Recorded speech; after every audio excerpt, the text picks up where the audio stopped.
Udah, tadi cepet.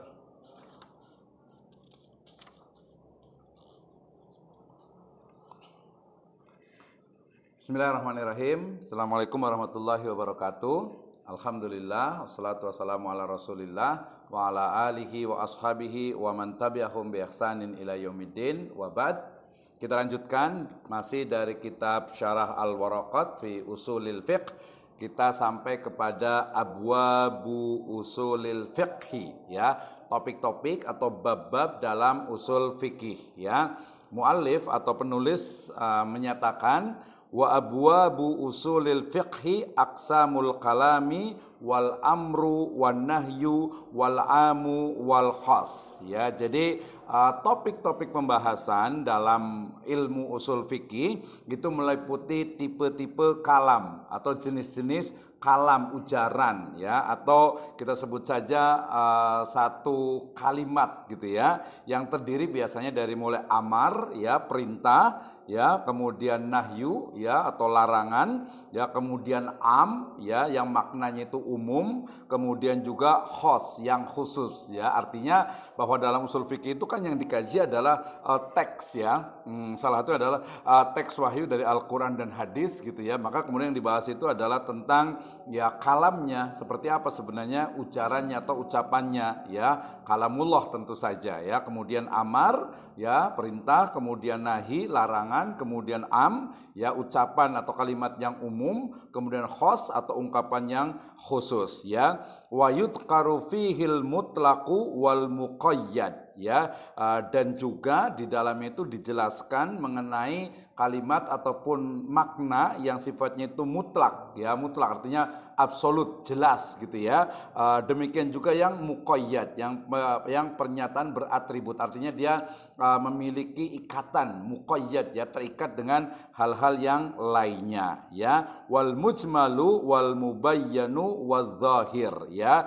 Demikian juga dibahas tentang sesuatu yang sifatnya itu apa? Mujmal, ya. Mujmal itu artinya mungkin dia memiliki makna yang lebih dari satu, ya, sehingga disebut dengan mungkin ada semacam makna itu ambigu, ya. Demikian juga ada yang mubayyan, ya, yang pernyataan yang terklarifikasi, artinya ya dia jelas gitu, ya, jelas bisa dijelaskan dari yang lainnya. Demikian juga nanti yang dipelajari juga adalah lafadz yang sifatnya itu zahir, ya.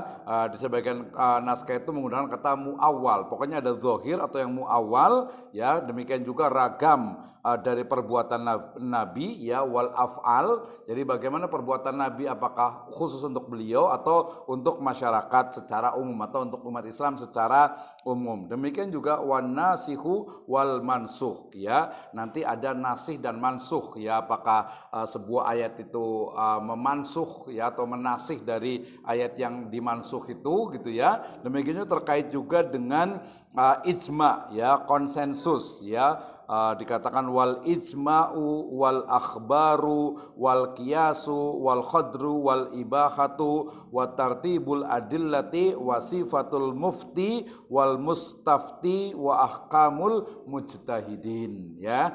Demikian tadi setelah qiyas analogi juga ada al-hazr, ya, dan juga al-ibahah. Selain itu ada sistematika atau hierarki, ya, di sini disebut dengan istilah apa? Tartibul adillah, ya. Jadi urutan dalam sebuah dalil, ya, kemudian juga khosais atau karakteristik atau sifat. Jadi apa? Sifatul mufti. Jadi seorang mufti itu karakter itu seperti ini, ya. Selain itu juga mustafti, ya, orang yang memohon fatwa, meminta fatwa. Kemudian juga ketentuan ahkamul mujtahidin, hukum-hukum yang terkait dengan apa?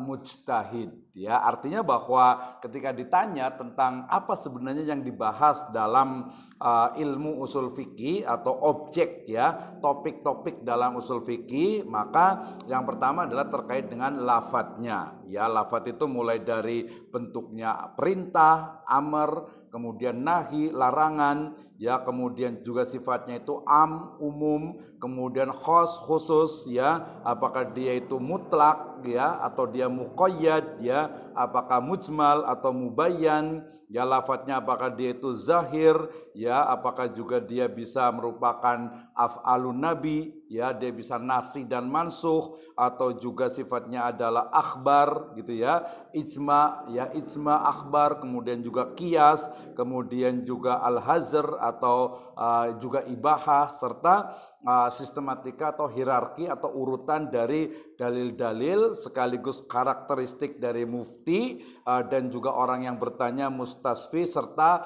kaitannya dengan tahapan atau syarat-syarat seseorang itu menjadi seorang mujtahid. Ya, demikian wallahu a'lam bishawab. Assalamualaikum warahmatullahi wabarakatuh.